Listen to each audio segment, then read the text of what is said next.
Hello and good morning, aspirants. It's morning 4 when I am recording this lecture, and I wish you a very productive day ahead. Okay, make sure you utilize your time properly and in right manner. Anyway, देखिए काफी time से news में बना हुआ था ये issue internationalisation of rupee. Okay, तो इसलिए मैंने जब इसको न्यूज़ में आता था तब मैं आपको इसको कहता था कि इसको हम डिटेल में डिस्कस करेंगे क्योंकि इस तरह के टॉपिक्स आपके मेंस के लिए बहुत इंपॉर्टेंट हो जाते हैं। अब ये देखते हैं कि न्यूज़ में क्यों रहा है ये। तो अभी कुछ टाइम पहले जब प्राइम मिनिस्टर यूएई की विजिट पर थे तो वहां पे बात हुई थी India UAE exploring mechanism to carry out bilateral trade in national currency. Alright, क्यों, वो भी हम आगे डिस्कस करेंगे। Same, RBI allows India and Tanzania to use national currency for trading. National currencies का मतलब ये है कि हम उनसे जो परचेज कर रहे हैं, सपोज ऑयल सीड, तो हम उन्हें उन्हीं की लोकल करेंसी में पे कर दें, और वो जब हमसे कुछ परचेज कर रहे हैं तो वो हमें हमारी लोकल करेंसी यानी कि रुपी में करते हैं। Then this, look at this news, how important is it. BRICS summit discuss mechanism for trade in national currencies among member. ये सब आपका मेंस का फॉर्डर मटेरियल बनता है। अब यहाँ पे हमें पहले ये समझना होगा कि डी डॉलराइजेशन की बात क्यों की जा रही है। And look at this point, Iran and Russia will jointly issue a new crypto currency backed by gold. Now see how important is that कि अगर नेशनल करेंसी में एक दूसरे की आप नहीं कर सकते तो आप एक न्यू करेंसी ही बना लीजिए, और अगर वो क्रिप्टो बेस्ड है तो और इजी हो जाता है, क्योंकि आपने वर्ल्ड ओवर एक टर्म सुना होगा, स्विफ्ट। ठीक है, ये वर्ल्ड के इंटर बैंक ऑपरेशंस से डील करता है।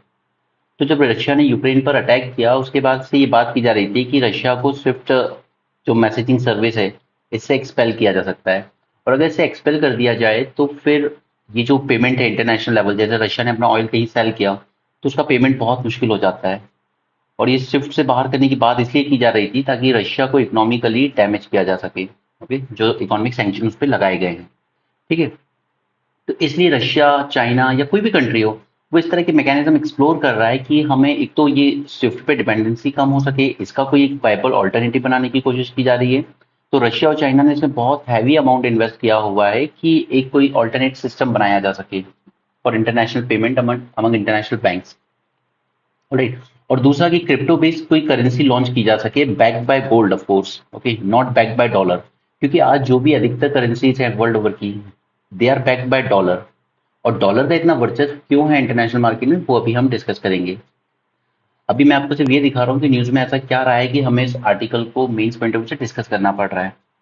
दूसरा, E1 मार्च 2020 में शंघाई कॉपरेशन ऑर्गेनाइजेशन, जिसके मेंबर मैं आपसे डिस्कस कर चुका हूँ already, they agreed to send recommendation finalising a road map to conduct bilateral trade, investment, mutual settlement and bonds in national currencies. Okay, अब अगर ब्रिक्स इसको डिस्कस कर रहा है कि हम लोग एक या तो लोकल करेंसी में ट्रेड कर लें या एक अलग करेंसी बना लें, एससीओ जैसा ऑर्गेनाइजेशन इसको डिस्कस कर रहा है, तो ऑब्वियसली कहीं ना कहीं वर्ल्ड ओवर डॉलर से दूर मूव करने की कोशिश की जा रही है। Then, after Singapore, UAE, Nepal, Bhutan, France, Sri Lanka is the new country to adopt India's UPI payment service. Alright, तो अब आप सोचिए अगर यूपीआई जितना इंडिया में एक्सेप्टेबल है उतना ही ग्लोबली एक्सेप्टेबल हो तो कितना अच्छा रहेगा। ठीक, चलिए, ये तो हुई नॉर्मल बातें। अब हम आ जाते हैं अपने टॉपिक ऑफ द डे पर। फर्स्ट थिंग फर्स्ट, कि इंटरनेशनलाइजेशन रुपी, ये इतना न्यूज में क्यों आया, क्योंकि देखिए आरबीआई के अंडर में एक इंटर डिपार्टमेंटल ग्रुप था। उसने कुछ रिकमेंडेशंस दिए हैं कि अगर हमें अपना रुपये इंटरनेशनलाइज करना है तो हमें क्या स्टेप्स लेने की ज़रूरत है। राइट, इसलिए ये इस वक्त बहुत तेज़ी से न्यूज़ में आया है, तो हम उस पर बात करेंगे। और दूसरा कि डी डॉलराइजेशन, आप इससे क्या समझते हैं। आप कह सकते हैं कि वर्ल्ड ओवर ट्रेड की बात की जाए, इन्वेस्टमेंट की बात की जाए, या किसी भी तरह से डॉलर पे डिपेंडेंसी कम करना चाह रही हैं सभी कंट्रीज। ऑलराइट, तो उसके लिए पहले तो हमें ये जानना होगा कि डॉलर डॉलर एक्सेप्ट हुआ कैसे वर्ल्ड ओवर ट्रेड के लिए, कैसे इस पर डिपेंडेंसी इतनी बड़ी। तो देखिए, आपको पता है सेकेंड वर्ल्ड वॉर के टाइम ऑलमोस्ट पूरा यूरोप डिस्ट्रॉय हो चुका था। ठीक है, उसके बाद से यूरोप को रिकंस्ट्रक्ट करने के लिए दो ऑर्गेनाइजेशन बनते हैं, वर्ल्ड बैंक एंड आईएमएफ। ठीक है, क्योंकि वर्ल्ड इसके बाद पे वर्ल्ड वॉर खत्म होने वाली थी जब ऑलमोस्ट, तो 1945 में ब्रेटन वुड्स कॉन्फ्रेंस होती है और उसके प्रोडक्ट निकल के आते हैं वर्ल्ड बैंक एंड आईएमएफ। ठीक है, और वर्ल्ड बैंक का ही एक आर्म है international bank for reconstruction and development. इसने पूरा इकोनॉमिक एड दिया था यूरोप को अपने दोबारा डेवलपमेंट के लिए। तो यहाँ से डॉलर का यूसेज बढ़ता चला गया। ओके, और इसके अलावा जो और फैक्टर्स हैं जिन्होंने डॉलर को बहुत ज्यादा एक्सेप्टेबल कराया, पहला है यूएसए की इकोनॉमी का साइज। आज भी मैंने न्यूज़पेपर डिस्कस करते हुए आपको बताया था, यूएस की इकोनॉमी है ऑलमोस्ट $31 ट्रिलियन। ओके, इसके बाद सेकंड आती है चाइना की। चाइना की है आपकी $25 ट्रिलियन। ठीक है, और फिर डिस्टेंस थर्ड आती है, जितनी भी कंट्रीज आती हैं, no one is beyond $4 trillion और $5 ट्रिलियन। ठीक है, तो इतना गैप है। तो अगर डॉलर को कोई चैलेंज कर सकता है तो वो सिर्फ चाइनीज करेंसी है, जिसके बारे में भी आगे बात की जाएगी। तो डॉलर की एक्सेप्टेंस की बात है, पहली तो साइज ऑफ इट्स इकोनॉमी, क्योंकि देखिए जितना ज्यादा कोई इकोनॉमी वर्ल्ड ओवर ट्रेड में इन्वॉल्व होगी उतना ही ज्यादा उसकी करेंसी की वैल्यू बढ़ती जाएगी। Now imagine a simple scenario कि अगर आज India world over import export बहुत ज्यादा करने लगे, क्योंकि लगभग हर कंट्री के साथ, तो जैसे सपोज हम एक कंट्री लेते हैं अर्जेंटीना। ठीक है, अब सपोज कीजिए कि हम इसके साथ काफी इंपोर्ट भी कर रहे हैं और एक्सपोर्ट भी कर रहे हैं। तो ये पॉसिबल है कि जब अर्जेंटीना के पॉइंट ऑफ व्यू से सोचिए, वो कुछ इंपोर्ट कर रहा है। ओके, उसने हमारे यहाँ से कुछ इंपोर्ट किया। ठीक है, तो उसने सेल कर दिया उसकी करेंसी जो भी है। ठीक है, सपोज उसकी जो भी करेंसी रही है लोकल करेंसी, उसने उसमें सेल कर दिया हमें। ठीक है, तो हमारे पास उसकी जो करेंसी थी ये आके हमारे रिजर्व में रखा गई। ठीक है, अब अर्जेंटीना अगर कुछ एक्सपोर्ट हमें करता है इंडिया को, तो हम इसी करेंसी में उसको रीपे कर देंगे वापस। राइट, तो बीच में डॉलर की नीड नहीं आई। क्लियर। लेकिन ये तब है जब हम दोनों देश एक दूसरे से काफी ट्रेड कर रहे हो। अब सपोज कि हमारे पास कुछ है ही नहीं अर्जेंटीना को देने के लिए, वो तो हमें एक्सपोर्ट कर रहा है। ठीक है, वो हमें लिथियम एक्सपोर्ट कर रहा है, इस तरह के कई रेयर अर्थ मिनरल्स एक्सपोर्ट कर रहा है। ठीक है, तो हमारे पास तो उसका इंपोर्ट आ रहा है, लेकिन वो तो हमसे कुछ खरीद ही नहीं रहा है ना, तो वो हमारे रुपये को रख के क्या करेगा। ऑलराइट, तो इसे कहते हैं कि जितना ज्यादा हमारी इंडियन इकोनॉमी ग्लोबल इकोनॉमी के साथ इंटरलिंक होती जाएगी, जितना ज्यादा मिक्स होती जाएगी, उतना ज्यादा इजी हो जाएगा रुपये को इंटरनेशनलाइज करना। उसकी एक्सेप्टेंस उतनी ज्यादा बढ़ जाएगी। अगर हम सामने वालों को कुछ बेच ही नहीं पा रहे हैं तो वो हमारा रुपये अपने रिजर्व में रख के करेंगे क्या। ऑलराइट, तो चलिए, फर्स्ट थिंग इज कि, और देखिए रुपये के तीन फंक्शन होते हैं, रुपये नहीं आई मीन किसी भी करेंसी के तीन फंक्शन होते हैं अगर उसको इंटरनेशनलाइज होना है तो। ठीक है, पहले तो इसकी कंडीशंस बता देता हूँ मैं आपको। अगर कोई भी करेंसी वर्ल्ड में जितने ट्रांजैक्शन हो रहे हैं उसका मोर देन 4% शेयर आपकी करेंसी में हो रहा है, तो हम कह सकते हैं कि ये इंटरनेशनलाइज करेंसी है। ठीक है, जैसे अगर वर्ल्ड ओवर मान लो 100 $100 का ट्रेड हो रहा है या 100 यूनिट का, इस 100 यूनिट में से अगर मोर देन 4% ट्रेड रुपये में हो रहा है तो हम कह सकते हैं कि हाँ इंटरनेशनलाइज है। जैसे अभी अगर प्रेजेंट सिनेरियो की बात करें तो 88% ट्रेड, ग्लोबल ट्रेड, ये डॉलर में होता है। 88%, तो आप देख सकते हैं डॉलर का डोमिनेंस। ऑलराइट, इसलिए अमेरिका जब भी सैंक्शन लगाता है ना किसी कंट्री पे तो असर पड़ता है ग्लोबल लेवल पे। जब भी अमेरिका का फेड रिजर्व यानी उनका सेंट्रल बैंक अपनी मॉनेटरी पॉलिसी टाइट करता है या लूज करता है तो उसका असर पड़ता है। आज भी हमने न्यूज़पेपर में देखा था फेड रिजर्व अपने रेट बढ़ाने वाला है। ठीक है, क्योंकि वर्ल्ड ओवर 88% ट्रेड डॉलर में हो रहा है। और अगर हम अपने रुपये की बात करें तो अभी से वर्ल्ड ओवर 1.7% ट्रेड रुपये में होता है। ऑलराइट, वो भी आप समझ सकते हैं कि मोस्टली तो हमारी जो आसपास की कंट्रीज हैं जैसे नेपाल हो गया, भूटान हो गया, ठीक, बांग्लादेश हो गया, इवन श्रीलंका भी ले लीजिए आप, उसने भी एक्सेप्ट कर लिया आपको कि हम रुपये में कर लेंगे। ठीक है, तो हम सिर्फ 1.7% ग्लोबल ट्रेड का पार्ट है। 1.7% रुपये में पेमेंट होती है। ठीक है, तो ये कंडीशन समझ में आई। दूसरा, अभी मैं आपसे यूएसए की बात कर रहा था। हाँ, यूएसए का एक तो इकोनॉमिक साइज है। ठीक है, दूसरा कि इसका जो ट्रेड और फाइनेंस नेटवर्क है वो बहुत ज़्यादा स्ट्रांग है, इसलिए डॉलर में ही कंट्रीज एक्सेप्ट करना पसंद करती हैं। दूसरी, इसकी मैक्रो इकोनॉमिक स्टेबिलिटी बहुत हाई है। मैक्रो इकोनॉमिक स्टेबिलिटी, इस पर ट्रस्ट करती है कंट्रीज कि अगर हमने यूएसए के सॉवरेन बॉन्ड में इन्वेस्ट किया है तो वहां की गवर्नमेंट डिफॉल्ट नहीं करेगी, वो पे करेगी हमें टाइमली। ठीक है, अब इसी को आप कंपेयर कीजिए ग्रीस जैसी कंट्री से। वहां की सॉवरेन बॉन्ड आप खरीद लो, उनकी कंट्री ने डिफॉल्ट कर दिया था 2013 में। और ऐसे कई कंट्रीज हैं। इवन अगर पाकिस्तान अपने बॉन्ड इशू करता है, सपोज सॉवरेन मतलब गवर्नमेंट ने इशू किए हैं बॉन्ड। ठीक है, अगर पाकिस्तान बॉन्ड इशू करता है तो आपको क्या लगता है कौन उसमें इन्वेस्ट करेगा ग्लोबल लेवल पे? No one. क्योंकि उसके ना तो मैक्रो इकोनॉमिक स्टेबिलिटी यानी मैक्रो इंडिकेटर्स जो है वो इतने स्ट्रांग है, और ना ही उनकी पॉलिटिकल स्टेबिलिटी इतनी ज्यादा है। यूएसए को पॉलिटिकल स्टेबल भी समझा जाता है, और आप हमेशा देखिएगा कि जब भी पॉलिटिकल स्टेबिलिटी या इंस्टेबिलिटी होती है तो उस देश की जो लोकल करेंसी होती है वो गिरती रहती है। ठीक है, इसीलिए जैसे जब हमारा एक दौर चला था इंडिया में कोलिशन गवर्नमेंट, मतलब आया राम गया राम वाली कहानी जब चली थी कि बार बार सरकारें गिरती जा रही थी। ठीक है, तो उस टाइम इस करेंसी पे भी डायरेक्ट प्रेशर पड़ रहा था, क्योंकि लोगों का ट्रस्ट कम हो रहा था हमारी कंट्री में कि ये गवर्नमेंट रोज गिरती रहती है, बनती रहती है, ये कभी भी डिफॉल्ट कर जाएगी सॉवरेन बॉन्ड पे। और अमेरिका में पॉलिटिकल स्टेबिलिटी का एक रीजन ये भी है कि वहां पे टू पार्टी सिस्टम है।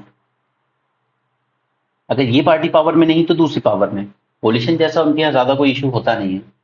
ठीक है, और सबसे बड़ा इंपॉर्टेंट फैक्टर कि there is lack of any viable alternative. कोई वायबल ऑल्टरनेटिव है भी नहीं जो यूएसए के डॉलर को रिप्लेस कर सके। चाइना आगे बढ़ रहा है बट अभी भी उतना नहीं, क्योंकि चाइना का इकोनॉमी, आप देखिए अब यही फैक्टर चाइना पे अप्लाई करके देखिए। इकोनॉमिक साइज चाइना का 25 trillion dollar, good enough, right. World के साथ ट्रेड और फाइनेंशियल नेटवर्क की बात की जाए तो वो भी काफी स्ट्रांग है। लगभग हर कंट्री का सबसे बड़ा ट्रेड पार्टनर इस वक्त चाइना बना हुआ है। ठीक है, ऑलमोस्ट 4 ट्रिलियन डॉलर तक का ट्रेड करता है वो वर्ल्ड ओवर। और उस 4 ट्रिलियन डॉलर में से hardly hardly 100 billion dollar India के साथ है उसका ट्रेड। एंड कुछ लोग फालतू के ओपिनियन देते हैं कि चाइना के साथ ट्रेड बंद कर देना चाहिए इंडिया को, चाइना बर्बाद हो जाएगा। नहीं होगा, उसे कोई फर्क नहीं पड़ता। 3 to 4 ट्रिलियन डॉलर का ट्रेड करने वाला देश 100 बिलियन डॉलर के ट्रेड से अफेक्ट नहीं होगा, हो ही नहीं सकता। ओके, दूसरा मैक्रो इकोनॉमिक स्टेबिलिटी। तो देखिए यहाँ पर चाइना थोड़ी सी मात खा जाता है, क्योंकि मैंने आपको बताया था कि उनके यहाँ पर जो करेंसी का एक्सचेंज रेट है रेनमिनबी वर्सेस डॉलर, ये उनने मार्केट फोर्सेस पे नहीं छोड़ा है। उनकी जो सेंट्रल बैंक है ना वो डिसाइड करती है, वो फिक्स करती है। इसे हम कहते हैं पैक्ड एक्सचेंज रेट, या आप कह लीजिए फिक्स एक्सचेंज रेट। ठीक है, फिक्स वहां की जो सेंट्रल बैंक है वो डिसाइड करती है। जबकि यूएसए प्रेशराइज करता है कि आप इसको मार्केट फोर्सेस के अंडर में छोड़िए ना। लेकिन बात यह है कि श्योरली नहीं है, बट हाँ, अगर मार्केट फोर्सेस डिसाइड करने लगेगी ना तो हो सकता है कि अभी है $1 करीब 7 रुपये, 7 रेनमिनबी ऐसा कुछ है। ठीक है, अगर आप मार्केट फोर्सेस पे डिसाइड कर देंगे तो चाइना इतना ज्यादा एक्सपोर्ट करता है वर्ल्ड ओवर कि हो सकता है कि ये 1-1 आ जाए। Okay, $1 equal to 1 renminbi. अब कुछ जो लोग नेशनलिज्म के नाम पे लोगों को बहकाते हैं, वो कहते हैं कि अगर हमारी लोकल करेंसी स्ट्रांग होती है ना, जैसे देश की प्रतिष्ठा बढ़ती है। नहीं, इससे ये होगा कि आपका जो एक्सपोर्ट है वो अनकॉम्पिटेटिव हो जाएगा बाहर जाके।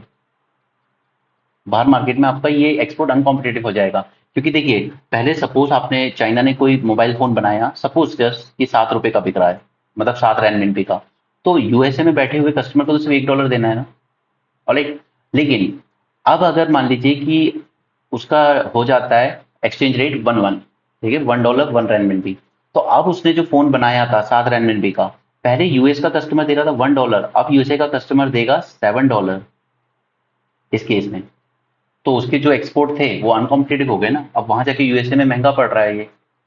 तो फिर क्या करेगा यूएसए का कस्टमर कस्टमर कि वो ऑल्टरनेटिव देखने लगेगा। ठीक है, वो चाइनीज फोन छोड़ के दूसरे ब्रांड की तरफ जाने लगेगा। राइट, तो इसीलिए चाइना इसको फिक्स रखता है अपने बैंक के थ्रू, और यूएसए हमेशा कहता रहता है कि ये आप, इसको कहता है यूएसए करेंसी मैनिपुलेशन कहते हैं हम इसे। करेंसी मैनिपुलेट कर रही है China to increase their export. इस तरह के पॉइंट्स आप लिखेंगे जब भी आपके एग्जाम में आएगा ना, कि करेंसी मैनिपुलेशन, ये चीजें क्या है। करेंसी मैनिपुलेशन, हर कंट्री कोशिश करती है अपने एक्सपोर्ट बढ़ाने के लिए, फॉरेन मार्केट को कैप्चर करने के लिए, अपना सामान सस्ता बेचने के लिए बाहर। और यूएसए इसके बहुत अगेंस्ट रहता है। वो बोलता है कि ट्रेड हमेशा फ्री होना चाहिए, let market forces decide everything. Alright, तो ये जो टर्म है करेंसी मैनिपुलेशन, इसको आप, आई होप कि आपको समझ में आ गया हो। ठीक है, दूसरा फैक्टर पॉलिटिकल स्टेबिलिटी। तो चाइना के पॉइंट ऑफ व्यू से भी अगर आप देखेंगे पॉलिटिकल स्टेबिलिटी, तो वहाँ ठीक रहता है, मतलब ठीक है, उनके यहाँ कम्युनिस्ट रेजिम में वो ठीक है, बट उनके यहाँ ऐसा कोई सरकार बार बार गिरने पड़ने जैसा कुछ नहीं होता है, ठीक है। And then lack of alternative, तो ये तो जब भी ऑल्टरनेटिव की बात की जाती है तो डॉलर वर्सेस रेनमिनबी की ही बात होती है, ठीक है। तो आई होप कि आपको यहाँ पे ये समझ में आ गया हो कि डॉलर का इतना दबदबा क्यों है इकोनॉमी पे। क्लियर। अब हम लोग आते हैं कि क्या हमारे रुपये में पोटेंशियल है इस चीज का बनने का, क्या हमारा रुपये बन सकता है ग्लोबल करेंसी। तो इसके लिए हमें पहले ये समझना होगा कि हमारा जो रुपये है या हमारी जो इकोनॉमी है वो किस लेवल का इंटीग्रेशन है उसमें वर्ल्ड इकोनॉमी के साथ, ठीक है। तो पहला फर्स्ट पॉइंट होगा हमारा इंटीग्रेशन कितना है हमारी इकोनॉमी वर्ल्ड इकोनॉमी के साथ। तो देखिए आपको पता है कि हमारे पास फॉरेक्स रिजर्व कितने हैं, मोर देन $600 बिलियन, ठीक है, कम ज्यादा होता रहता है, ऑलराइट। दूसरा, हम वर्ल्ड ओवर के साथ ट्रेड कर रहे हैं, तो हम लोग कितना इंपोर्ट करते हैं करीब वर्ल्ड में, ठीक है। हमारा इंपोर्ट है ऑलमोस्ट अराउंड $612 बिलियन, ठीक है। एक्सपोर्ट, हम लोग एक्सपोर्ट कर रहे हैं ऑलमोस्ट $420 बिलियन का, ऑलराइट। इवन हमारे यहाँ एफडीआई हर साल, मैं एनुअल बता रहा हूँ ये, एनुअली हमारे यहाँ ऑलमोस्ट $85 बिलियन की एफडीआई आती है, ठीक है। एफआईआई की तो बात ही नहीं की मैंने अभी, सिर्फ एफडीआई की बात नहीं की। एफआईआई होता है हॉट मनी, मतलब ये ओवरनाइट भी आ सकता है, ओवरनाइट भी जा सकता है, ठीक है, तो इसे हम हॉट मनी कहते हैं, राइट। जैसे कि शेयर मार्केट में आता है, ठीक है, जैसे किसी कंपनी के शेयर में फॉरेन इन्वेस्टर ने इन्वेस्ट कर दिया, जैसे अन अकेडमी को एक सिंगापुर बेस्ड कंपनी ने स्टार्टिंग में 90 करोड़ समथिंग की फंडिंग दी थी, बहुत स्टार्टिंग की बात है 2015 के आसपास। दूसरा कि हमारे यहाँ सबसे ज्यादा रेमिटेंसेस आते हैं, रेमिटेंसेस में हम लोग नंबर वन है सबसे ज्यादा, जो हमारे मतलब इंडिया के लोग बाहर काम कर रहे हैं, almost $88 billion remittances. And remember this for your prelims कि हमारे यहाँ इस साल रेमिटेंसेस एफडीआई से ज्यादा है, वो लगभग पिछले कई सालों से आ रहे हैं, ठीक है। तो ये सब देख के आपको लगता है कि हम लोग इकोनॉमिकली काफी इंटीग्रेट हैं ग्लोबल वैल्यू के साथ, ग्लोबल इकोनॉमी के साथ, ठीक है। तो मतलब कहीं ना कहीं पोटेंशियल है हमारे रुपये में कि हाँ वो बन सकता है। दूसरा दूसरा रीजन ये है कि देखिए world over there is decline in usage of dollar, मतलब सभी कंट्रीज कोशिश कर रही हैं डॉलर से दूर जाने की। अब ये कोशिश क्यों हो रही है, इसके रीजन जानिए। पहला कि डेवलपिंग कंट्रीज के जो मार्केट हैं वो बहुत ज़्यादा फ्लक्चुएट कर जाते हैं जब भी जो फेड रिजर्व है, यानी कि यूएसए का सेंट्रल बैंक, वो अपने इंटरेस्ट रेट ऊपर नीचे करता है, ठीक है। तो this is one reason, alright. तो हमारे यहाँ सडनली, हमारी नहीं सभी डेवलपिंग कंट्रीज में ये हॉट मनी की फ्लाइट बहुत तेजी से आती जाती है, इस वजह से हमारे रुपये की जो एक्सचेंज रेट है या किसी भी करेंसी का एक्सचेंज रेट है वो बहुत ज्यादा फ्लक्चुएट करता है, ओके। और इस वजह से क्या होता है, अब सपोज कि मैंने एज अ प्राइवेट कंपनी हूं मैं, ठीक है, मैंने कहीं से लोन लिया था फॉरेन फॉरेन से। अब मैंने जब लोन लिया था तो सपोज कि अगर मैंने $100 का लोन लिया था तो वो $1 था, ठीक है। अब जब मुझे चुकाना है, अब मैं डॉलर के टर्म में लाया हूँ ना, तो मुझे जब वो $1 चुकाना है, अब सपोज वो एक्सचेंज रेट गिर के ₹150 हो गया, तो मैंने जितना लिया था उससे कहीं ज्यादा मुझे चुकाना पड़ रहा है ना। ये एक्सचेंज रेट फ्लक्चुएट जो होते हैं, ये हमारे लिए जो कैपिटल कॉस्ट होती है हमारे बिजनेस के लिए, इस कैपिटल कॉस्ट को बहुत बढ़ा देते हैं, तो अल्टीमेटली हमारी जो ईज ऑफ डूइंग बिजनेस है वो पुअर हो जाती है, ठीक है। क्योंकि कई बिजनेस हैं इंक्लूडिंग रिलायंस, अडानी, एवरी, ये एक्सटर्नल कमर्शियल बोरोइंग बहुत हैवीली करते हैं, क्योंकि फॉरेन से जो लोन मिलता है आपको ये काफी कम इंटरेस्ट रेट पे मिलता है as compare to Indian banks के थ्रू, ठीक है। तो पहला रीजन ये है, दूसरा रीजन ये है there is decline in usage of dollar, मतलब इसमें आप पॉइंट देखेंगे डी डॉलराइजेशन सभी कंट्रीज पर कोशिश कर रही हैं, right, because they want an alternative कि अगर डॉलर ज्यादा, सपोज कि यहाँ से फेड रिजर्व ने बहुत ज्यादा डॉलर का सप्लाई टाइट कर दिया है, मॉनेटरी पॉलिसी अपनी टाइट कर दी है, तो जो डिस्टर्बेंसेस आएंगे उससे बचने के लिए वर्ल्ड ओवर चाहते हैं कि एक ऑल्टरनेटिव हो। तो इसी में एक ऑल्टरनेटिव सजेस्ट किया जाता है कि जो आईएमएफ की एसडीआर करेंसी है, इसी को अगर यूज कर लिया जाए ग्लोबल लेवल पर तो कैसा रहेगा, ठीक है।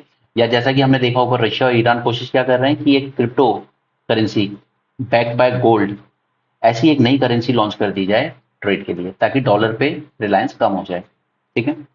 तीसरा और सबसे प्रोबेबली सबसे स्ट्रॉन्ग रीजन प्रेजेंट कंटेक्स्ट में, वो है जियोपॉलिटिकल रीजन।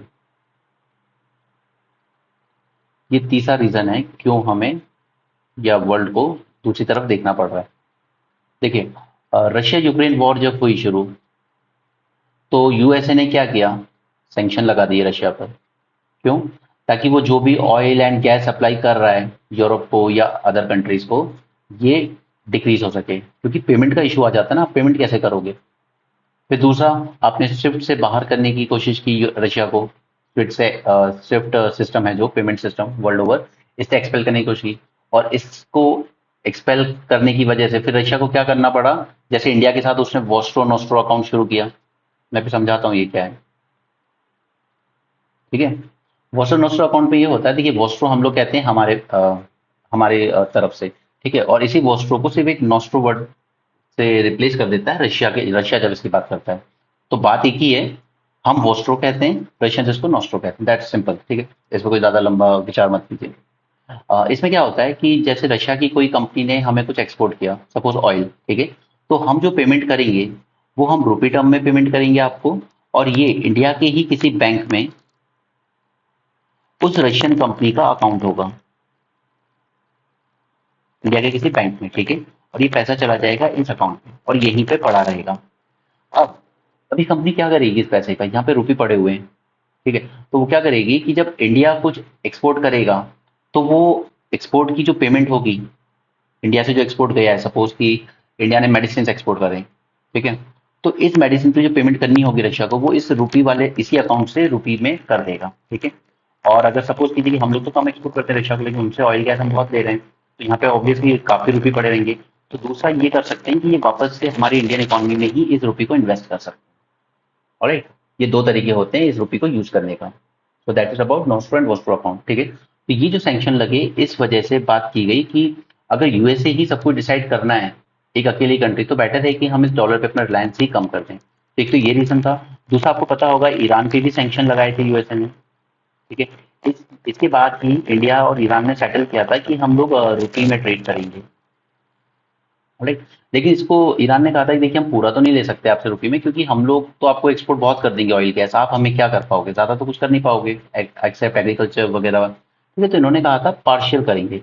मतलब सपोज हमने 100 यूनिट का ऑयल लिया, तो आप 25 यूनिट की सेटलमेंट रुपये में करवा लीजिए, और बाकी 75 की पेमेंट आप डॉलर में करवा लीजिए या रेनमिनबी में करवा लीजिए। ठीक है, इस तरह से। ठीक है, तो जियो पॉलिटिकल एक बहुत इंपॉर्टेंट रीजन है। तो ये तीन रीजन है कि क्यों हमें दूसरी तरफ करना पड़ रहा है। इंटीग्रेशन मैंने आपको बता दिया कि हम लोग कितना ज्यादा इंटीग्रेट हैं, तो यस हमारे रुपये में पोटेंशियल है कि हम लोग ट्रेड कर सकते हैं रुपये में। दूसरा, there is ongoing decline in usage of dollar, but still still 88% trade अभी भी डॉलर में ही हो रहा है। एंड तीसरा, जियो पॉलिटिकल रीजन। ठीक है, अब देखिए, अब हमें तीन बातें हैं जो इंपॉर्टेंटली जाननी होंगी अपने मेंस के पर्सपेक्टिव से। ये तो अभी तक सारी बातें आपको समझाने के लिए थी। ठीक है, अब आपको मेंस में जो क्वेश्चन पूछा जा सकता है वो पूछा जा सकता है, पहला तो कि आरबीआई ने क्या रिकमेंडेशन दी है या क्या स्टेप्स हमें लेने की जरूरत है। ठीक है, दूसरा कि इसके बेनिफिट क्या होंगे। ऑलराइट, एंड चौथा, इसके साथ associated risk and challenges. And fourth, India ने क्या स्टेप्स लिए हैं एंड क्या और स्टेप्स लेने की जरूरत है। ठीक है, अब देखिए, अगर आप टिपिकल नोट्स टाइप की चीजें उठा के देखेंगे किसी कोचिंग की, they will give you very high tech sort of points. But अगर मैं अपने एक्सपीरियंस से बताऊं आपको, तो देखिए जो एग्जामिनर होता है, जो आपकी कॉपी चेक करता है, अब आप देख रहे हैं कि एक जीएस पेपर में मल्टीपल सब्जेक्ट्स हैं। ठीक है, तो एक जीएस पेपर एक ही सब्जेक्ट का नहीं होता, मल्टीपल होता है। तो obvious सी बात है कि आपकी जो कॉपी चेक कर रहा होगा वो सब्जेक्ट एक्सपर्ट नहीं होगा। ओके, वो बस एक ऐसा आदमी होगा जो इन सभी इश्यूज की बहुत अच्छी अंडरस्टैंडिंग रखता हो, और वो भी वही कर रहा है जो आप कर रहे हो, चाहे वो न्यूज़पेपर पढ़ रहा हो या कहीं पे डिबेट्स वगैरह सुन रहा हो। ठीक है, इस तरह की चीजों से। तो आप हमेशा अपने आंसर में ऐसे पॉइंट देखने की कोशिश कीजिए जो मोस्टली न्यूज में आते रहे हैं। ठीक है, तो आप अपना आंसर जितना सिंप्लीफाइड वे में लिखेंगे, आंसर हमेशा ऐसा होना चाहिए कि अगर एक लेमन आदमी पढ़ रहा है ना, तो आपका आंसर पढ़ के कुछ समझ सके, कुछ सीख सके। It should never be like usage of high tech language या बहुत ही अच्छे इन डेप्थ पॉइंट्स लिखे जाएं, ऐसा नहीं होना चाहिए। Keep your answer as simple as you can, you will get very good marks. ठीक है, आप अगर ऐसी चीजें लिख दोगे जिसमें आप अपना एक्सपर्टनेस शो कर रहे हो, तो मार्क्स नहीं मिलते हैं उसमें। ठीक है, तो मैं पूरी कोशिश करूंगा कि मैं इन सभी में वही पॉइंट्स यूज करूं जो ऊपर मैंने आपको जितने न्यूज आर्टिकल्स दिखाए ना, इनमें जो आया है, वही आपके आंसर को दिखाएगा कि आप बढ़िया तैयारी की आपने। अदरवाइज ज्यादा एक्सपर्ट ओपिनियन हमेशा ये दिखा देते हैं कि आप किसी और का नॉलेज प्रेजेंट कर रहे हो, आपका ये खुद का नॉलेज है ही नहीं। ठीक है, तो किसी भी टॉपिक को पढ़ो, बहुत सिंपल वे में पढ़ो, जितना सिंपल कर सकते हो चीज़ों को। तो पहले मैं आपको इसके रिकमेंडेशन बता देता हूँ आरबीआई का। देखिए, ये मैं नहीं मानता कि डायरेक्ट आरबीआई के रिकमेंडेशंस पूछे जाएंगे आपसे, बट फिर भी क्योंकि आए हैं तो हमें एक बार तो देखने पड़ेंगे।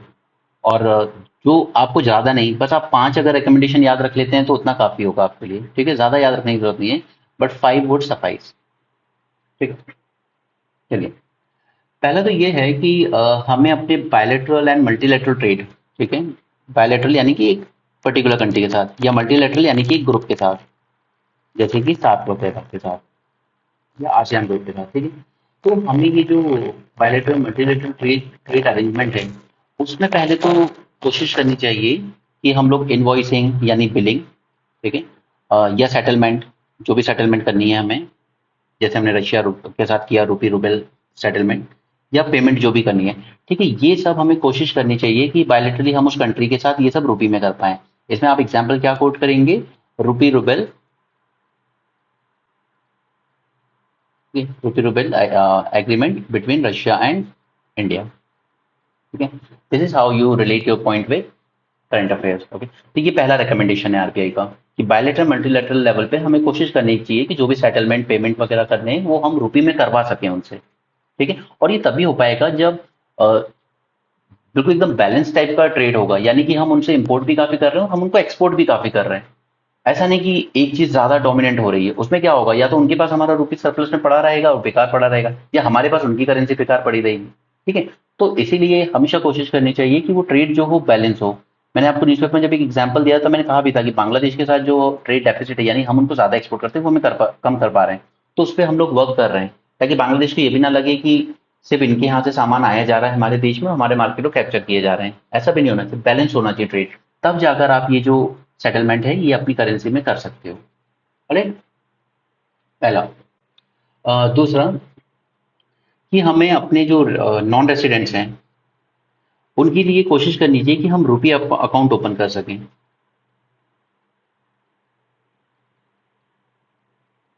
ओपनिंग रुपये account for non residents.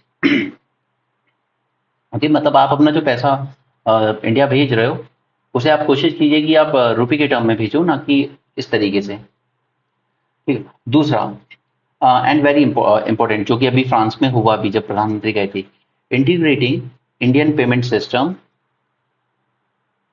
Integrating Indian payment system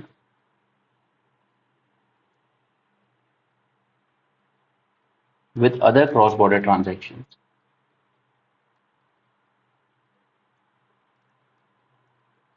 और अगर हम इंडियन पेमेंट सिस्टम को ही इंटीग्रेट कर पाएं दूसरी कंट्रीज के साथ, जैसे कि आप एग्जांपल अगेन देंगे, जैसे सिंगापुर के साथ हमने यूपीआई ऑलमोस्ट यूज हो सकता है। सेम हमने फ्रांस के साथ भी कोशिश की है अभी, और वो भी हो जाएगा वहाँ पे। ठीक है, सो ये दो इंपॉर्टेंट पॉइंट्स बनते हैं आपके लिए, this one and this one, ये ज्यादा इंपॉर्टेंट है ये दो। ठीक है, तो इस तरह के पॉइंट जब आप लिखते हैं तो वो दिखाता है कि आपकी करंट अफेयर्स की समझ काफी अच्छी है। Next, review of taxes on masala bond. अब अगर आप पहले से प्रिपेयर कर रहे हैं तो आपको पता होगा कि मसाला बॉन्ड क्या होते हैं, और अगर नहीं पता है तो मैं आपको अभी शॉर्ट में बताऊंगा, लेकिन ये टॉपिक बहुत इंपॉर्टेंट है मसाला बॉन्ड। इसको कभी मैं इकोनॉमिक लेक्चर में इन डिटेल भी करवाऊंगा आपको। ठीक है, अभी मैं इसके बारे में आपको कुछ बेसिक्स बताऊंगा। जैसे सपोज कीजिए कि रिलायंस है, ठीक? उसे ओवरसीज मार्केट से या सपोज यूरोप से, यूएसए से लोन उठाना है। ठीक है, तो वो क्या करेगा कि यहाँ पे एक तरह का रुपी डिनोमिनेटेड रुपी डिनोमिनेटेड बॉन्ड इशू करेगा। ठीक है, रुपी में, ठीक है, डॉलर में नहीं, रुपी के टर्म में इशू कर रहा है। ठीक है, इसकी वैलिडिटी, मैच्योरिटी जो हम कहते हैं कि अगर $50 मिलियन से कम के बॉन्ड इशू हैं तो इसकी मैच्योरिटी होती है 3 इयर्स, और अगर मोर देन $50 मिलियन है तो उसकी मैच्योरिटी हो जाती है 5 इयर्स। ओके, तो फिलहाल भी सिर्फ इतना याद रखिए, these masala bonds are actually rupee denominated bonds. ठीक है, तो अब इसमें आप सोच सकते हैं कि हमने रुपी में इशू करें, तो अगर कल को करेंसी में कोई फ्लक्चुएशन होता है, रुपये गिरता है या बढ़ता है, तो हमेशा इसमें रिस्क रहता है इन्वेस्टर के पास। इसमें कंपनी को रिस्क नहीं रहता है, इन्वेस्टर को रहता है। अब आप सोचेंगे कि वो इन्वेस्ट ही क्यों करेगा, वो इन्वेस्ट इसलिए करेगा क्योंकि रिलायंस आपको अच्छा इंटरेस्ट पे करेगा इस पे। ठीक है। तो अब होता यही है इंडिया में कि ये जो इंटरेस्ट पे करती है ना कंपनी मसाला बॉन्ड पे, इंटरेस्ट जब पे करेगा रिलायंस उस इन्वेस्टर को, तो इस पे हमारी गवर्नमेंट टैक्स लगाती है, करीब 5% समथिंग। ठीक है। तो इस टैक्स की वजह से तो आरबीआई ने यही कहा है कि आप इस टैक्स को थोड़ा रिव्यू करने की कोशिश कीजिए कि ये आप कम कर सकते हैं क्या। ठीक है, ताकि मसाला बॉन्ड जब हम इशू करें तो फॉरेन इन्वेस्टर और ज्यादा इन्वेस्ट करेंगे, और किस करेंसी में करेंगे, यूपी में करेंगे।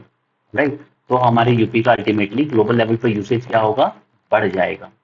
Right. So this is your third point, review the taxes on masala bond. हमारे जितने ज्यादा मसाला बॉन्ड इशू होंगे, जितना ज्यादा रुपये के टर्म्स में हम डेट ला पाएंगे, उतना ज्यादा अच्छा होगा। फिर नेक्स्ट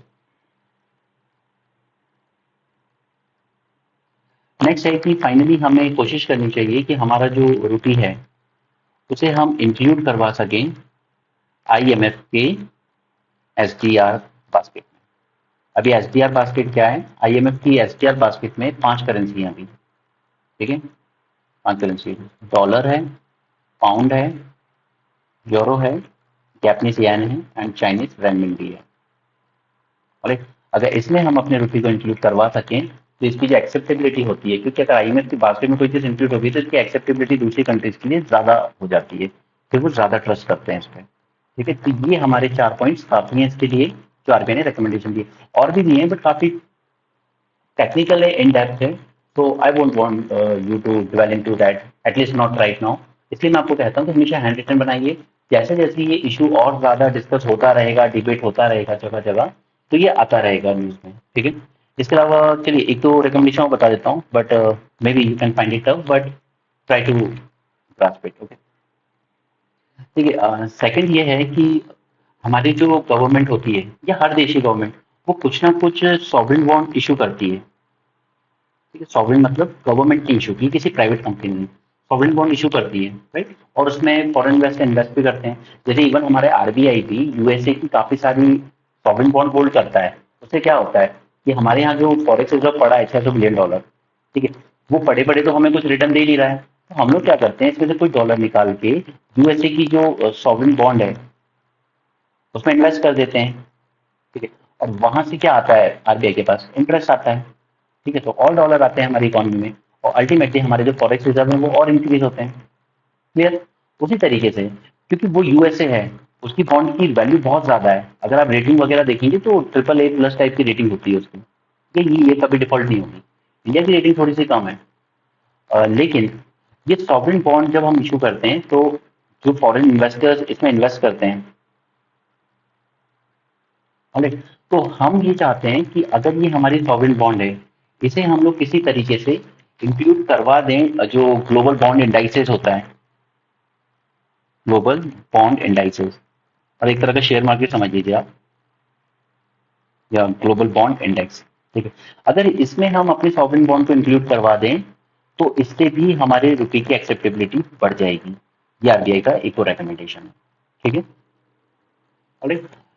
देन ये जो नीचे आपको बताई चुका हूँ, इंडिया का पेमेंट सिस्टम अगर हम इंटीग्रेट कर दें, यस। ठीक है। तो दिस हर हर टॉपिक पे आपके 4 से 5 पॉइंट रेडी होने चाहिए। तो हमने जो आरबीआई का रिकमेंडेशन है उसके बारे में 5 पॉइंट जान लिए। अब चाहे इनको आप फ्लो चार्ट के फॉर्म में बनाइए या इस तरीके से लिख दीजिए, वो आपकी मर्जी है। लेकिन एग्जाम में जितना हो सके चीजों को सिंपल रखना एंड करेंट से रिलेटेड ही रखना, बुकिश नॉलेज में मत जाना, और the examiner will not appreciate that allot. Right.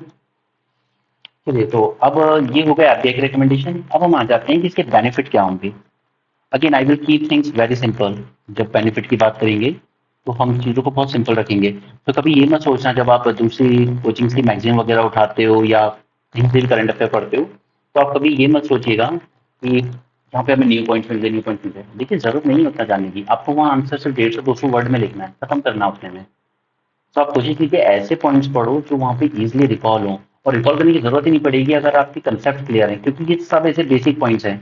या एक कॉमन मैन की तरह भी अगर आप सोचेंगे ना, तो यार जब तक हमारा इंडियन पेमेंट सिस्टम लिंक नहीं होगा, रुपये की एक्सेप्टेबिलिटी कैसे बढ़ेगी। ठीक है, अगर मैं श्रीलंका बांग्लादेश जैसी कंट्री के साथ ही बायलैटरल एग्रीमेंट कर लूँ कि यार रुपये में ही ट्रेड करो मेरे साथ, तो कितना अच्छा हो जाएगा।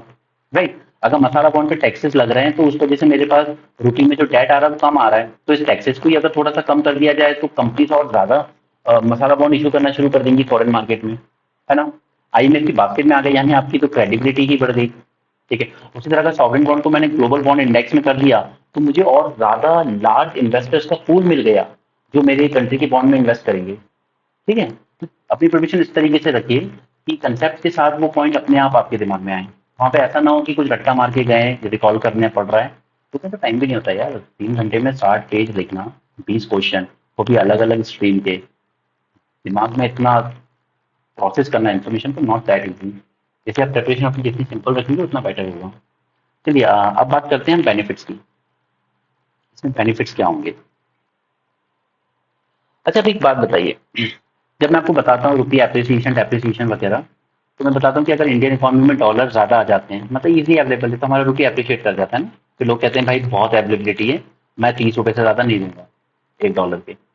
और जब डॉलर कम हो जाता है तो अवेलेबिलिटी कम हो जाती है डॉलर की, तो लोग कहते हैं यार 30 नहीं, मैं 50 दे दूंगा, मुझे डॉलर चाहिए, तो हमारा रुपये डेप्रिशिएट हो जाता है। Same is the case with rupee, अगर इंटरनेशनलाइज कर दिया हमने अपने रुपी को, और तो हमारा रुपी वर्ल्ड ओवर इजिली अवेलेबल होगा, तो ये कहीं ना कहीं अप्रिशिएट करता रहेगा फिर। ठीक है, अभी हमारा रुपये बाहर रेयरली अवेलेबल है, तो वही कहानी लोगों के साथ हो जाती है। सपोज कोई कंट्री है, बांग्लादेश को ही समझ लीजिए, ठीक है, उसको रुपी इंडिया से ट्रेड करना है, उसको रुपी चाहिए, लेकिन बांग्लादेश में रुपी बहुत कम अवेलेबल है, तो वहां भी वही होगी, वो कहेंगे कि आप 50 बांग्लादेश टका ले लो, 200 बांग्लादेश टका ले लो। ठीक है, लेकिन जब इसकी अवेलेबिलिटी इजिली होगी तो ये अप्रिशिएट होता चला जाएगा। ठीक है, तो पहला पॉइंट है कि हमारा रुपी अप्रिशिएट करेगा जब हम इसको इंटरनेशनलाइज कर लेंगे। दूसरा, कि हमें फॉरेक्स रिजर्व मेंटेन करने की जरूरत नहीं पड़ेगी, फॉरेक्स रिजर्व मेंटेन करने की जरूरत ज्यादा नहीं पड़ेगी फिर हमें, डॉलर जैसा या किसी भी करेंसी में। क्योंकि देखिए इससे फायदा क्या होता है कि अभी एक टाइम था जब गवर्नमेंट ने कहा था कि हम लोग इस फॉरेक्स रिजर्व से कुछ अमाउंट निकाल कर इंडिया के इंफ्रास्ट्रक्चर प्रोजेक्ट्स में यूज करेंगे। राइट, क्योंकि उसमें ये है कि यार यहाँ पे जो $600 बिलियन पड़ा है ये किस काम का है, तो पड़ा ही तो होगा, कुछ यूज तो हो नहीं पा रहा, तो इसको उठा के इंफ्रास्ट्रक्चर में इन्वेस्ट कर लेते हैं। बट अगेन वही बात है, फिर कल अगर आपकी करेंट आपके मार्केट में डॉलर का फ्लाइट हुआ, लाइक डॉलर जाने लगा तेजी से, काफी करेंसी बहुत तेजी से डेप्रिशिएट करेगी, और क्योंकि हम लोग इम्पोर्ट ज्यादा करते हैं एक्सपोर्ट से, तो ये डेप्रिशिएशन होने की वजह से क्या होगा, हमारे यहाँ इम्पोर्ट लेड इन्फ्लेशन फैलेगा। ऑयल आने वाला, पेट्रोल आने वाला, गोल्ड डायमंड, ये सब बहुत महंगे हो जाएंगे। ठीक है, और गोल्ड डायमंड को मैं इसलिए इंपॉर्टेंस देता हूँ क्योंकि ये हमारा शायद एक्सपोर्ट बास्केट में सेकंड नंबर का इंपॉर्टेंट आइटम है, जेम्स एंड ज्वेलरी जो हम एक्सपोर्ट करते हैं। ठीक है, तो हमारी ये जो रिजर्व मेंटेन करने की जो कंपल्सन है वो कम हो जाएगी। और एक तीसरा, अगर हम रुपी लोग को इंटरनेशनलाइज कराते हैं तो हम ये जो सैंक्शंस हैं यूएसए या यूएन या जो भी लगाते हैं, ठीक है, इन सैंक्शन को सर्कमवेंट कर पाएंगे, यानी कि एग्जांपल रशिया के साथ हम ऑयल में ट्रेड कर पाएंगे इजिली।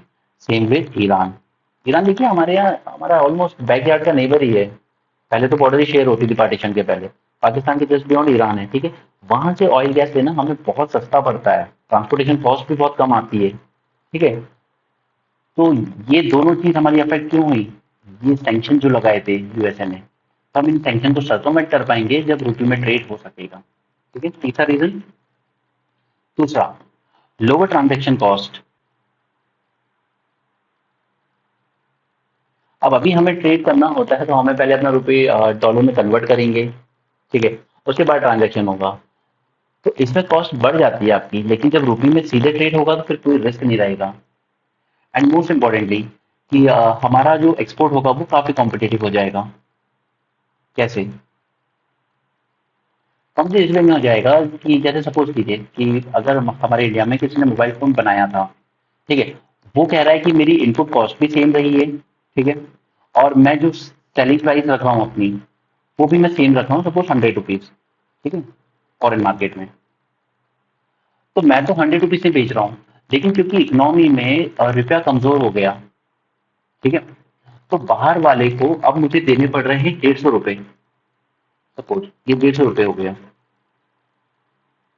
ठीक है, तो इस ₹150 की वजह से वो जो बाहर था उसको तो महंगा लगने लगा ना अब ये फोन। ठीक है, तो इस वजह से ये जो हमारे एक्सपोर्ट होते हैं वो अनकॉम्पिटेटिव हो जाते हैं, decide on the exchange rate. तो इसको रोकने के लिए अगर रुपए के टर्म में, तो मैं तो ₹100 में बेच रहा हूँ, मेरे पास तो ₹100 आ रहा है, एक्सचेंज रेट का जो रिस्क होता था ना वो खत्म हो जाएगा यहाँ पर। ठीक है, तो हमारे एक्सपोर्ट ज्यादा कॉम्पिटेटिव होंगे। अगर हमने डिसाइड किया है कि हमें तो 100 रुपए में बेचना है तो 100 में बेच पाएंगे, तो वहां पे ये नौबत नहीं आएगी कि एक्सचेंज रेट की वजह से यार वो 100 नहीं वो और ज्यादा हो गया तो वहां महंगा पड़ रहा है। और तो यहाँ पे हमारी कॉम्पिटिटिवनेस बढ़ जाएगी। दूसरा, जैसे मैंने आपको बताया एक्सटर्नल कमर्शियल बोरोइंग करती हैं प्राइवेट कंपनीज फॉरेन मार्केट से, ठीक है, यानी कि वो एक कैपिटल लेके आ रही है। अब उसमें एक्सचेंज रेट में फ्लक्चुएट होता है, ठीक है, तो वो कैपिटल पे असर पड़ता है। तो ये अगर हम लोग रुपये के टर्म में ही बोरो कर पाएंगे, क्योंकि अब वो इंटरनेशनलाइज होती है, इंटरनेशनलाइज हो चुका है, तो हमारी जो overall ease of doing business है वो बेटर हो जाएगी। क्लियर? एंड लास्टली सबसे most important that is repay external debt in rupee. हमारे ऊपर जितना भी कर्ज है वो हम रुपये में पे कर पाए, तो इससे बेटर कुछ नहीं हो सकता। क्योंकि अगर आप अपना बजट देखेंगे ना साल, तो ऑलमोस्ट हमारे बजट का 60% पुराने कर्जे का सिर्फ इंटरेस्ट चुकाने में चला जाता है। जो डेट ले रखा है कंट्री ने, उसका इंटरेस्ट देने में ही हमारे बजट का 60% चला जाता है। सोचिए कितना कम बच रहा है हमारे पास अपने खुद के डेवलपमेंट के लिए। ऑलराइट, अब एक बार यूएसए के पॉइंट ऑफ व्यू से सोचिए, उस पर भी सॉवरेन डेट है और बहुत सारा है, लेकिन उसको ये चुकाना होता है डॉलर के टर्म में, क्योंकि हर कंट्री एक्सेप्ट करने को तैयार है, डॉलर में चुका दीजिए, तो उसमें कितना आसान है, प्रिंट किया चुका दिया। ऑलराइट, दो उसमें उसके अलग कॉन्सिक्वेंसेस हैं, ऐसे रुपया आप प्रिंट नहीं कर सकते अपनी मर्जी से, ठीक है, इन्फ्लेशन बढ़ता है आपकी इकॉनमी में, फिर डॉलर की वैल्यू कम होती है, वो अलग चीज है, लेकिन उसके लिए फिर भी ईजी है। तो अगर हम भी अपना डेट रुपये में पे करना कितना चाहे, आप अगर सोचिए गवर्नमेंट पूरा डेट डॉलर के टर्म में पे करना पड़ रहा है, ठीक है, तो आगे तो डॉलर की डिमांड बढ़ जाती है, तो हमारा रुपये और ज्यादा डेप्रिशिएट कर जाता है। ऑलराइट, तो ये कुछ पॉइंट्स थे बेनिफिट्स में। ये इसमें मैंने काफी सारे पॉइंट्स बता दिए आपको बेनिफिट्स में। दी ओनली थिंग इज कि आप जो आपको ठीक से याद रह जाए, जो आपको समझ में आ जाए कंसेप्ट वाइज, अब वो यूज कर लीजिएगा। ठीक है, तो जो पॉइंट याद रह जाए आप वो यूज कीजिए, बस आपको आंसर अपना लिखना है वहां पे। ओके, सो नेक्स्ट आगे बढ़ते हैं हम लोग कि इसमें चैलेंजेस क्या हैं।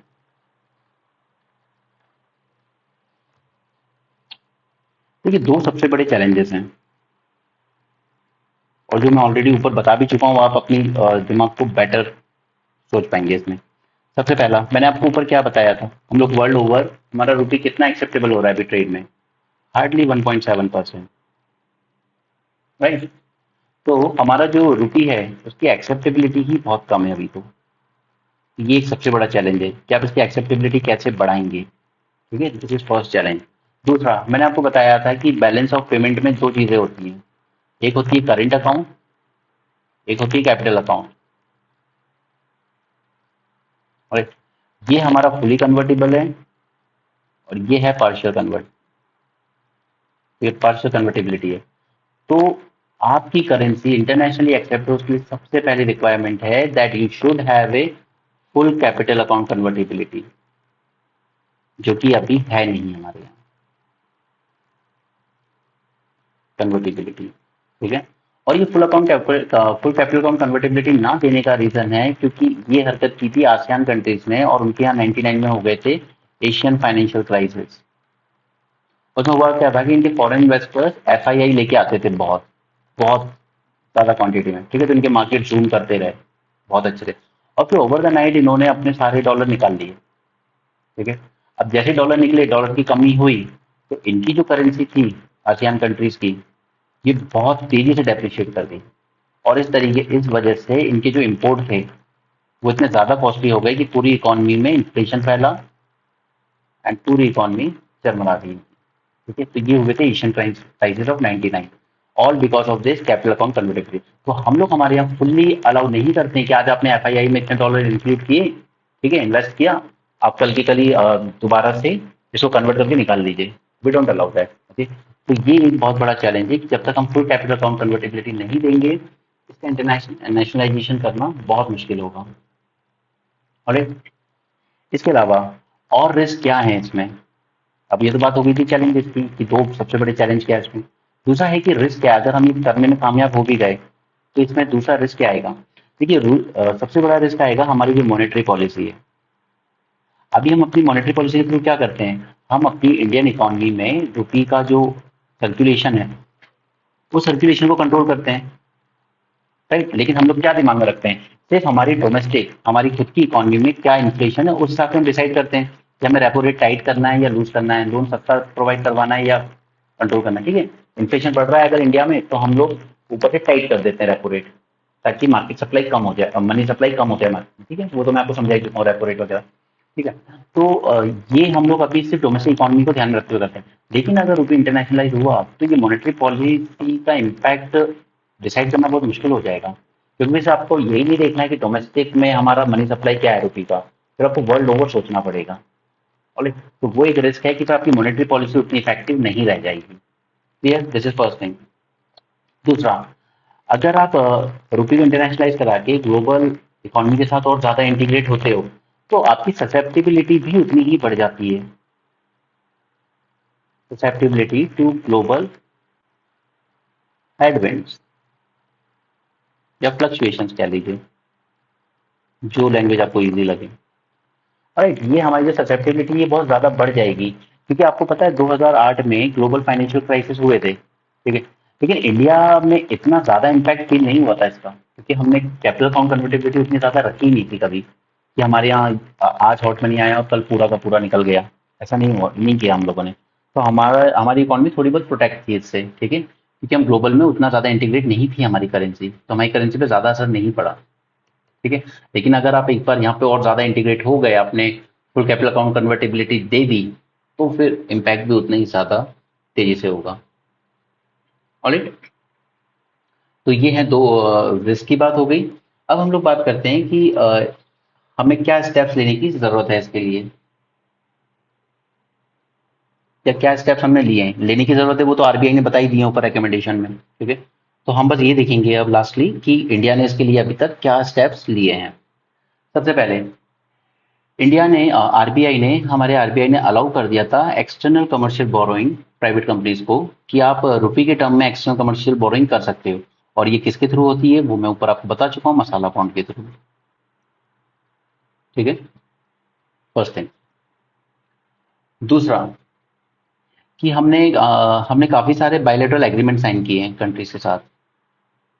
ठीक है, जैसे करेंसी स्वैप जापान के साथ, आई थिंक $75 बिलियन समथिंग का था ये। ठीक है, करेंसी स्वैप एग्रीमेंट। दूसरा, हमने nostro and vostro account facility develop की है, not just with Russia but 7 other nations as well. ठीक है, ताकि लोकल करेंसी, दोनों की लोकल करेंसी में ट्रेड हो सके, क्योंकि उन्हें भी तो डॉलर पे अपना रिलायंस कम करना है ना, उनको भी डॉलर लाने ले जाना, और इस चक्कर में उनकी भी करेंसी ऊपर नीचे होती रहती है। राइट, तो वो भी चाहते हैं कि उनकी लोकल करेंसी में ट्रेड हो जाए तो ज्यादा अच्छा है। ठीक है, दूसरा, हाँ, हमने कुछ स्टेप्स लिए हैं अपनी जो सॉवरेन डेट बॉन्ड है उसको ग्लोबल बॉन्ड इंडाइसेस में इंक्लूड कराने के लिए।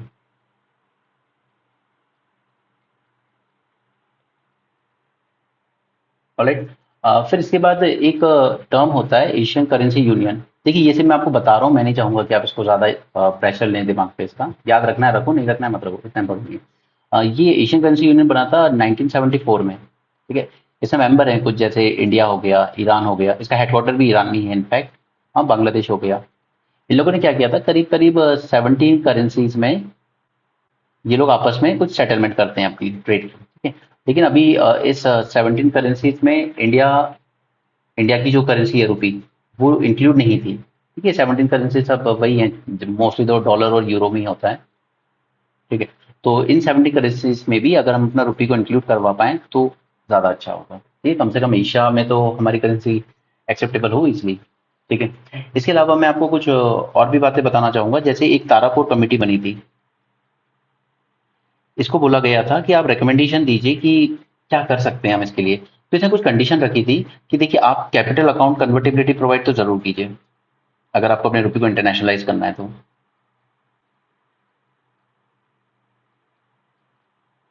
कैपिटल अकाउंट कन्वर्टेबिलिटी हमें प्रोवाइड करनी है, लेकिन ये आप तब प्रोवाइड कीजिएगा जब आप कुछ कंडीशन सेटिस्फाई कर पाए। जैसे आपकी इकोनॉमी में इन्फ्लेशन 3 से 5% के बीच ही रहे, ज्यादा नहीं, क्योंकि मैंने आपको बताया इम्पोर्ट लेड इन्फ्लेशन कितना हॉन्ट करता है ना।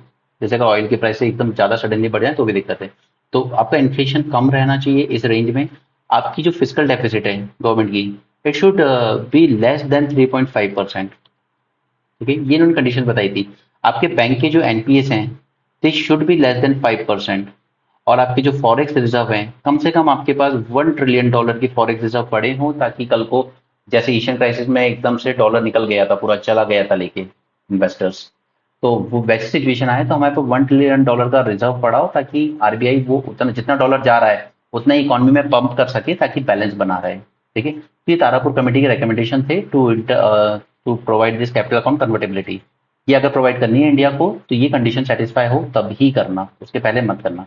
दूसरा, एक बहुत अच्छा रिकमेंडेशन आप लिख सकते हैं कि हमारे यहाँ गिफ्ट सिटी बनी है। ठीक है, इस गिफ्ट सिटी में इस गिफ्ट सिटी में एज ए एक्सपेरिमेंट आप capital account convertibility fully allow कर दीजिए। ठीक है, ताकि एक तरह का एक्सपेरिमेंट हो जाएगा और जो भी होगा वो विद इन दिस आईएसएफसी बोलते हैं हम इसको। ठीक है, इसी सेंटर में हो, क्योंकि देखिए आज फाइनेंशियल मार्केट में सबसे बड़े हब क्या हैं? Singapore, Dubai. ठीक है, ये फाइनेंशियल कैपिटल बन चुके हैं वर्ल्ड की, लंदन। राइट, तो इन लोगों ने क्या किया कि अपने यहाँ पर इन सिटीज में fully capital account convertibility provide कर रखी है। तो हम पूरे इंडियन इकोनॉमी में तो नहीं प्रोवाइड कर सकते, बट एज एन एक्सपेरिमेंट हम इस गिफ्ट सिटी में अलाउ कर सकते हैं। ठीक है, तो these are some recommendations Tarapur committee के भी। और ये तारापुर कमेटी में काफी पहले बनी थी, आई थिंक 2006 के आसपास। ठीक है, तो अब देखिए कि आज तक हम लोग ये कंडीशन सेटिस्फाई नहीं कर पाए। हमारे इन्फ्लेशन अभी भी कई बार 6% से ऊपर चला जाता है, फिस्कल डेफिसिट ऑलरेडी काफी बड़ा हुआ है, एनपीए तो हमारे 10% के करीब पहुंच गए हैं। उसके बाद फॉरेक्स रिजर्व हमारे 600 बिलियन डॉलर के आसपास है। ठीक है, तो जब आप कभी इतना पीछे का भी लिखते हैं ना एग्जाम में, तो वो भी दिखाता है कई बार कि आपको अवेयरनेस कितनी अच्छी है। ठीक है, दूसरा स्टेप्स की बात हमने की। ठीक है, आरबीआई ने एक्शन कमर्शियल बोरिंग अलाउ कर दी। हमने बायलेटरल एग्रीमेंट कुछ किए हैं, जैसे currency swap agreement with Japan, nostro vostro account. ठीक है, फिर हमने अपने डेट को ग्लोबल बॉन्ड इंडाइसिस में इंक्लूड कराने के लिए कुछ स्टेप्स लिए। और उसके बाद एशियन करेंसी यूनियन बताया मैंने, but again I would say कि इतना ज़्यादा जरूरी नहीं है उसको याद करना। चैलेंज रिस्क की बात की तो चैलेंज तो सबसे बड़ा यही है कि अभी एक्सेप्टेबिलिटी नहीं है हमारी रुपये कितनी ज़्यादा, कैपिटल अकाउंट कन्वर्टेबिलिटी नहीं है। उसके बाद अगर हम लोग कर भी देते हैं तो हमारी मॉनेटरी पॉलिसी की इफेक्टिवनेस थोड़ी दिक्कत होगी, मतलब उसको मैनेज करना मुश्किल हो जाएगा कि कैसे डिसाइड करें रेपो रेट वगैरह फिर, क्योंकि हमें वर्ल्ड ओवर रुपये का सप्लाई देखना है। उसके बाद ससेप्टेबिलिटी आपकी बढ़ जाती है अगर आप ग्लोबल उसमें होते हो, तो जैसे 2008 क्राइसिस से आप बच गए थे तो फिर हर बार नहीं बच पाओगे। दूसरा, हमने बेनिफिट्स देख लिए क्या क्या बेनिफिट्स होंगे। मैंने एकदम सिंपल रखे हैं, जितने सिंपल रख सकें। ठीक है, इसमें एक चीज़ और लिख सकते हो आप कि हम लोग जो फाइनेंशियल मार्केट है फॉरेन का, फाइनेंशियल मार्केट ओवरसीज, ठीक है, उसको बेटर एक्सेस कर सकते हैं। ऑलराइट, कि हमारी करेंसी उस वक्त एक्सेप्टेबल होगी। दूसरा हमने क्या देखा था? रिकमेंडेशंस देख लिए थे हमने, और ऊपर तो ये सब मैंने आपको समझाने के लिए किया था कि क्या ज़रूरत क्या है हमें ये सब करने की। ठीक है, तो मैंने इस टॉपिक को थोड़ा ज़्यादा डेप्थ में लिया है to make you understand, and I personally believe कि ये जो इकोनॉमी के इस तरह की चीज़ें होती हैं ये एक बार में समझ में नहीं आती हैं, बट जितना ज़्यादा आप इन पर ब्रेन स्टॉर्म करेंगे, जितना ज़्यादा इन चीज़ों के बारे में सोचेंगे, उतना ज़्यादा चीज़ें आपको क्लैरिटी होती जाएगी। सो अगर एक बार में समझ में ना आए, वीडियो दोबारा देखिए। But again I would suggest कि आप प्लीज़ दूसरी कोचिंग्स के मटेरियल की जब बात आती है तो उसमें ऐसे ज़्यादा हाई फाई पॉइंट्स मत पढ़िएगा जो आपको रॉट लर्निंग करनी पड़े, जहाँ पे आपको वो चीज़ एग्जैक्टली समझ में नहीं आई है, वो बेसिक नहीं है, लेकिन आपने बस उसको रट लिया है, क्योंकि वो रटा हुआ वहाँ रिकॉल करना आसान नहीं होगा। हमेशा अपने पॉइंट्स ऐसे ही रखिए जो नेचुरली आपके अंदर से फ्लो होते हैं कि हाँ ये करेंगे तो ऐसा होगा वैसा होगा, कॉमन अंडरस्टैंडिंग से। ठीक है, तो आप मेंस में बेटर परफॉर्म कर पाएंगे। तो that's it for this topic, and this was lecture number 6। और ये आप जानते हैं ये 450 सीरीज है, इसमें हम नेक्स्ट मेंस तक 450 आर्टिकल्स कवर करेंगे। ठीक है, so thanks for it, thanks for joining, have a great day.